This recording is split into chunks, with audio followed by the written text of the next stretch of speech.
Salut à toutes et à tous. Aujourd'hui c'est ma journée de vidéo. Apparemment, j'ai filmé 4 vidéos, donc je vais continuer sur ma lancée parce que j'ai vraiment pas le temps de filmer en ce moment étant donné que je dois me préparer pour les oraux de l'agrégation et également pour les oraux du CAFEP et qu'en plus je dois aussi travailler, donc ça fait beaucoup de choses. Aujourd'hui j'avais envie d'aborder un sujet de manière un peu plus détendue mais tout en restant assez sérieuse quand même, sur tout simplement le sujet de la chirurgie, enfin tout simplement le sujet de la chirurgie esthétique. Alors, comme à chaque fois, lorsque je parle de quelque chose, je tiens à préciser que la vidéo n'est pas... Attendez, je prends mon thé. Que la vidéo n'est pas exhaustive, qu'il y a des possibilités très diverses et variées d'analyse. On peut prendre le sujet par des angles différents, etc. Donc ne me tombez pas dessus si vous avez l'impression que j'ai pas dit ce qu'il fallait dire sur tel point ou tel point. Je peux pas non plus voilà, tout dire dans toutes les vidéos. Et je vous encourage, si jamais vous avez des réflexions plus intéressantes, à les partager, soit en commentaire, soit faire une vidéo vous-même. Voilà.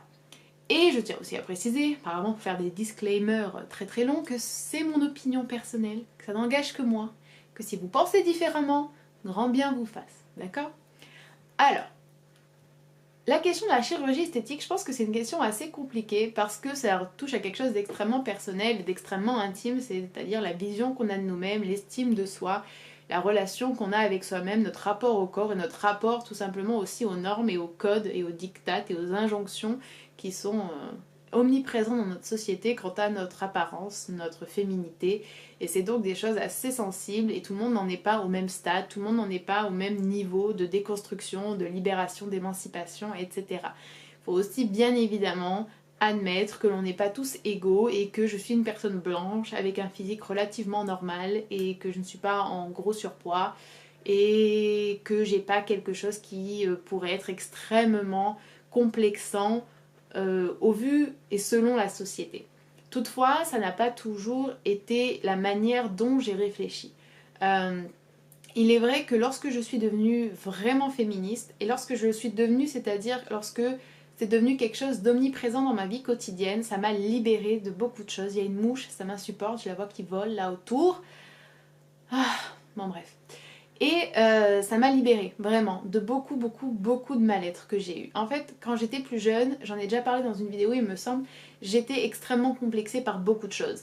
Et je pense que en réalité, à l'heure actuelle, si je me penchais sur le ressenti que j'ai eu pendant ces années-là, je pense pas qu'il ait totalement disparu, euh, qu'il a totalement disparu à l'heure actuelle. Euh, mais il a été remplacé par une certaine méfiance vis-à-vis de ce ressenti. Je pense qu'il est aussi important de comprendre que ce que l'on ressent, c'est pas forcément justifié, c'est pas forcément vrai, c'est pas forcément quelque chose de pertinent. Et ça, c'est quelque chose que j'ai vraiment réussi à comprendre. Et le fait que, par exemple, et oui, il y a toujours peut-être des moments où je vais me dire que mon ventre n'est pas plat et que ce serait super d'avoir un ventre plat. Je me pose et je me dis, pourquoi est-ce que tu penses comme ça? Et je me rends compte que non, en réalité c'est arbitraire, c'est vraiment pas fondé, c'est vraiment pas important et qu'il y a d'autres choses auxquelles je pourrais penser à ce moment-là. Mais je comprends que ce soit pas forcément évident pour tout le monde et je comprends que tout le monde n'en soit pas là et que tout le monde n'ait pas forcément peut-être aussi eu la chance de tomber sur les lectures que j'ai pu faire, sur les vidéos que j'ai pu voir, que tout le monde n'ait pas aussi eu peut-être un environnement qui permettait d'avoir ce genre de réflexion, etc. D'accord? Donc je viens pas là pour nier votre expérience personnelle ou les difficultés de tout un chacun dans ce long cheminement.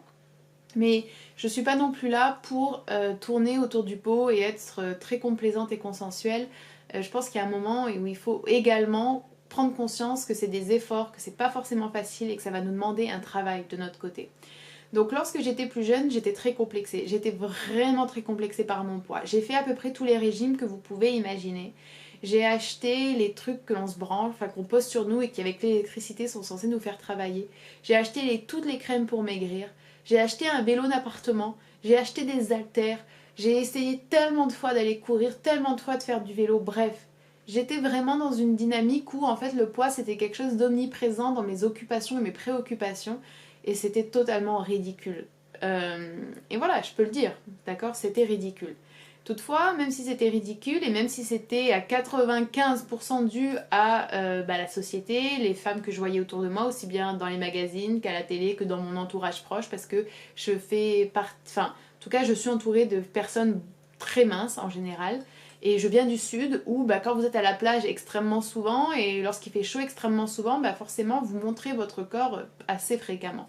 Donc il y avait tout un environnement qui faisait que c'était facile pour moi d'être complexée. Et lorsque vos amis qui sont beaucoup plus minces que vous passent leur temps à dire qu'il faudrait qu'elles fassent un régime, qu'il faudrait qu'elles maigrissent, que ceci, que cela, et qu'elles veulent absolument pas admettre qu'elles sont conditionnées ou que voilà, bah, ça vous aide pas non plus vous à vous libérer. Bon, j'ai eu de la chance de pouvoir le faire quand même.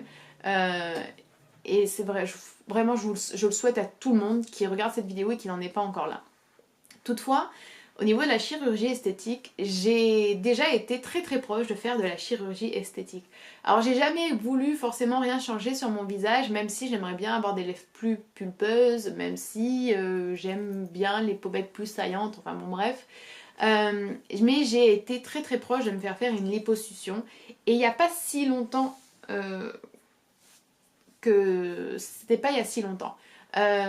C'était, il me semble, il doit y avoir peut-être 5 ans, 6 ans. J'étais déjà à Paris en fait et c'était un moment où je supportais absolument plus mes cuisses et mon ventre en fait. Je ne supportais plus ça et c'était vraiment un moment où j'essayais beaucoup de maigrir et ça ne marchait absolument pas. Et j'ai donc regardé sur internet les chirurgiens, la description de l'opération, les coûts, etc. J'en avais parlé à mes parents dans l'espoir totalement incroyablement stupide je trouve et indécent parce que mes parents sont vraiment pas aisés quoi, qui pourraient potentiellement me faire un prêt pour une liposuction. Et ça ne s'est jamais fait, Dieu merci, et je suis vraiment tellement heureuse que ça ne se soit jamais fait. Et à l'époque, je pense que ce qui m'a vraiment retenue, c'est le fait que je faisais déjà des vidéos. Et que j'étais déjà quand même dans une démarche assez féministe. Et que je me voyais, et c'est mon ressenti, d'accord, ne le prenez pas comme une attaque personnelle, je ne me voyais absolument pas continuer à avoir un discours féministe, continuer à avoir un discours émancipateur, continuer à avoir un discours body positive en ayant fait une liposuction. Enfin pour moi, honnêtement, hein, c'est mon ressenti, voilà, ne me jetez pas des pierres, je trouve que c'est vraiment pas cohérent. Pas du tout. Et, et donc ça, mélangé au fait que je me suis rendu compte que c'était quand même beaucoup d'argent, je n'ai jamais fait cette liposuction. C'est aussi le moment où je me suis vraiment mise à manger différemment, à faire beaucoup plus de sport, à être beaucoup plus investie en fait dans la réappropriation de mon corps, la découverte de mon corps. Ça a totalement bouleversé ma façon de voir mon corps et de me percevoir moi-même. Et ça m'a totalement libérée. Après ça, je suis devenue beaucoup plus féministe, ou en tout cas, j'ai eu accès à beaucoup plus de textes théoriques et de réflexions anticapitalistes liées au féminisme. Alors là, du coup, c'était vraiment fini. Et en fait, récemment, lorsque je suis descendue dans le sud, une de mes amies m'a parlé d'une connaissance commune qui s'était fait refaire les seins. Et ça m'a vraiment... et son copain, en fait, avait fait un prêt pour lui passer de l'argent pour qu'elle se fasse refaire les seins. Et bien évidemment, chacun est libre, ça ne changera rien à ma vie, quoique. En réalité, c'est ça qui me semble assez important, c'est ce petit quoique. On a souvent tendance à dire que chacun fait ce qu'il veut et que ça n'a pas forcément d'impact et d'influence sur les autres, mais je trouve qu'en tant que femme, la manière dont on a de se comporter, la manière qu'on a de juger notre corps et ce qu'on fait à notre corps, en fait, ça impacte énormément les femmes autour de nous. Et ça, c'est une problématique que je retrouve de plus en plus dans mes réflexions personnelles au quotidien. C'est quelque chose qui revient très fréquemment et c'est même quelque chose qui me semble être un aspect assez important de mon militantisme ou de mon engagement et c'est peut-être quelque chose que j'aimerais partager avec vous sous une forme écrite, plus... comment dire plus réfléchi, plus détaillé. C'est-à-dire que en fait notre engagement, il passe pas uniquement par notre tête, il passe également par notre corps et on doit un petit peu représenter ou incarner cet engagement, ce militantisme. Et donc c'est vraiment quelque chose en fait qui me touche, qui m'intéresse et comme j'ai dit que j'aimerais partager avec vous mais sous une forme écrite, donc à voir comment est-ce que ça pourrait s'organiser. Mais bon bref, voilà. Ce que je veux dire c'est qu'en réalité, lorsque on m'a dit que cette personne s'était fait refaire les seins, ma première réaction, ça a été... Et après, je me suis dit, mais ça change rien à ma vie. Et après, je me suis dit, mais en fait, pourquoi avoir cette réaction alors que si, ça peut changer à ma vie. Le fait est que lorsqu'on se fait refaire les seins, en général, on ne se fait pas refaire les seins pour avoir un bonnet A ou un bonnet B. Donc, on se fait refaire les seins pour avoir un bonnet minimum, en général, potentiellement C. Moi, j'ai une grosse poitrine, je fais un bonnet D et je porte pas de soutien-gorge. Et ça, c'est autre chose dont j'aimerais parler dans une vidéo. La réalité, c'est que lorsqu'on a des seins, une poitrine assez importante et naturelle, elle tombe. un minimum, qu'on le veuille ou non, elle tombe un minimum. À partir du moment où vous enlevez votre soutien-gorge, vos seins ils sont plus là quoi, ils sont plus en train d'afficher ce beau galbe et ce beau décolleté. Et la réalité c'est que dans notre société, les poitrines importantes, elles sont super sexualisées, super valorisées, mais à partir du moment où elles correspondent à une forme standard. Ça peut créer des problèmes de dos, les soutiens-gorge coûtent extrêmement cher, donc il y a vraiment des conséquences et des répercussions sur notre vie que n'auront jamais à subir des femmes qui ont une poitrine D refaite, parce que leurs seins tiennent tout seuls, par exemple. Et donc, elles participent à créer cette attente et ces représentations totalement irréalistes en fait du corps féminin qui vont peser d'autant plus sur des femmes comme moi qui ont un corps qui ne correspond pas à ces représentations irréalistes parce que nous avons un bonnet D naturel, par exemple. L'épilation, c'est un petit peu la même histoire, même si c'est pas la chirurgie esthétique, bien sûr. En fait, j'ai eu ce déclic, un petit peu cette réalisation, lorsque j'ai vu que certaines personnes, je ne citerai personne, se faisaient en fait tatouer des taches de rousseur. Alors, moi, j'ai des taches de rousseur naturellement, en fait. Et quand j'étais petite, en général, quand on a des taches de rousseur, je vous l'apprends pas, je pense, on a une peau très blanche, on a une peau très sensible au soleil. Et donc, quand j'étais petite, on me disait assez souvent que j'étais super blanche, que j'étais un petit peu un fantôme. Je l'ai pas mal vécu, j'en ai pas souffert. Néanmoins, dans notre société, avoir une peau blanche, c'est pas jugé de manière très positive. C'est pas super beau, c'est pas super sexy. On dit que ça fait paraître plus gros. Et des choses plus, pratiques, c'est que quand je vais au soleil, je prends des coups de soleil tout le temps. Donc, si vous voulez, c'est un peu cette contrepartie négative qui fait que j'ai des taches de rousseur. Et lorsque quelqu'un se fait tatouer des taches de rousseur, alors qu'elle n'aura jamais à subir les désagréments, entre guillemets, aussi minimes soient-ils, d'une peau qui a naturellement des taches de rousseur, en général, même si par exemple des personnes noires peuvent avoir des taches de rousseur, et dans ce cas-là on n'est pas dans la même configuration, ça me dérange. Et ce qui me dérange aussi, c'est que c'est évidemment une question d'argent, une question de classe, une question de finance, c'est-à-dire que c'est toujours les mêmes personnes qui peuvent, en général, s'offrir ces réparations, entre guillemets, ou ces améliorations du physique. Et donc, c'est un écart de plus qui se creuse entre les classes, c'est-à-dire que lorsque vous n'avez pas d'argent pour vous faire refaire les seins, pour vous faire épiler définitivement au laser, pour vous faire tatouer ceci, pour vous faire refaire le nez, pour vous faire blanchir les dents, eh bien, vous êtes encore plus éloigné, en fait, non seulement financièrement, mais également esthétiquement parlant, au vu des injonctions de notre société. Donc, c'est extrêmement discriminant, je trouve, et c'est absolument pas positif. Donc lorsqu'on dit ces personnes peuvent faire ce qu'elles veulent, ça changerait à notre vie, oui effectivement ces personnes peuvent faire ce qu'elles veulent. Je crois que j'avais même pas conjugué le verbe avant, bon bref, peuvent faire ce qu'elles veulent. Mais en réalité ça a une influence et ça a des répercussions sur notre vie même si on ne le perçoit pas directement. Et ça c'est quelque chose qui me semble très important de comprendre et qui n'est pas assez souvent abordé.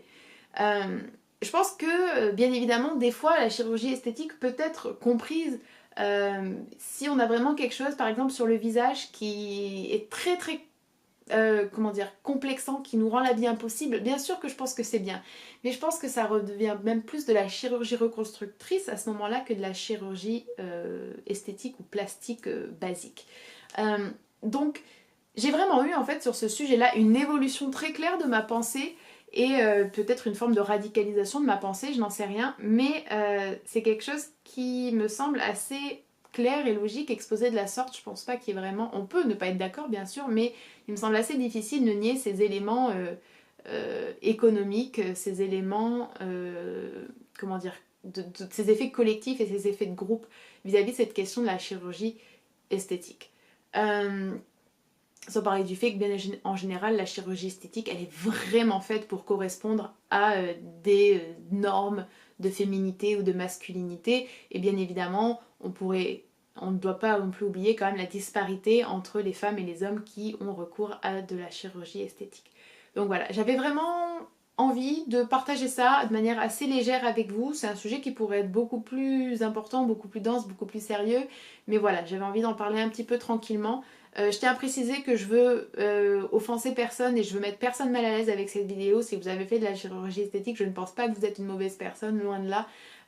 Mais c'est mes pensées honnêtes et voilà, j'ai pas à m'en cacher non plus, je pense. Voilà.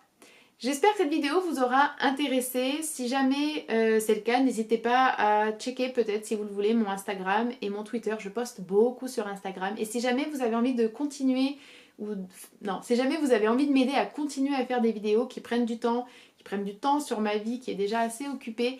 Et si vous avez envie que je fasse plus de vidéos de littérature, plus de vidéos sur des sujets tels que la Palestine, tels que le féminisme avec des ressources, si vous avez envie que je fasse des retours sur l'actualité, sur des magazines, etc., c'est des vidéos qui prennent beaucoup de temps. Et honnêtement, avec 1 € par mois, pour moi, ça fait une énorme différence et peut-être pas pour vous énormément au retour sur vos finances et dans votre porte-monnaie et ça m'aiderait énormément. Donc je me permets de vous en reparler assez souvent dans mes vidéos. Voilà, j'espère que cette vidéo vous aura intéressé, j'espère que vous allez très bien et je vous dis à la prochaine.